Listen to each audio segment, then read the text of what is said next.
Utilise చేసుకుంటాడంటే దేవుని యొక్క జ్ఞానం ద్వారా. సామెతలు 1:5 చదివాం కదా, జ్ఞానం గలవాడు విని పాండిత్యమును వృద్ధి చేసుకున్నావు, వివేచన గలవాడు ఆలకించి నీతి సూత్రమును సంపాదించుకున్నాను.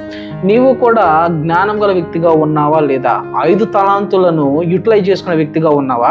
1 తలాంతును దేవుడు నాకు ఇచ్చాడని చెప్పి ఆ టాలెంట్ మీద నువ్వు ప్రాక్టీస్ చేయని వ్యక్తిగా ఉన్నావా? నువ్వు అబ్జర్వ్ చేసుకో. ఏ రియల్ మ్యాన్, నిజమైన పురుషుడు తన యొక్క టాలెంట్స్ మీద వర్క్ చేస్తాడు, తన టాలెంట్స్ మీద ప్రతిభను చూపిస్తాడు, తన యొక్క ప్రతిభను ఏం చేస్తాడంటే గుర్తిస్తాడు. అంత మాత్రమే కాదు కానీ హీ విల్ నాట్ లేజీ. అతను సోమరిగా ఉండడు.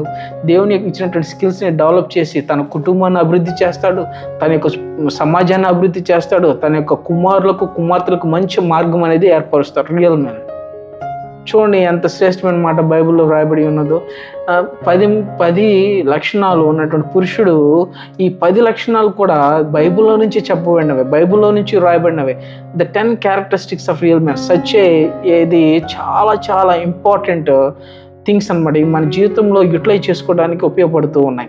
నువ్వు అనొచ్చు, దేవుడు నాకేమిచ్చాడు, ఏవిచ్చాడు. ఈ పనికిమాలిన మాటలను పక్కన పెట్టి, ఈ యొక్క అర్థము లేని మాటలను పక్కన పెట్టి, ఈ యొక్క దేవునికి బాధ కలిగించే మాటలను పక్కన పెట్టి నీ టాలెంట్ మీద నువ్వు కాన్సన్ట్రేట్ చేయి.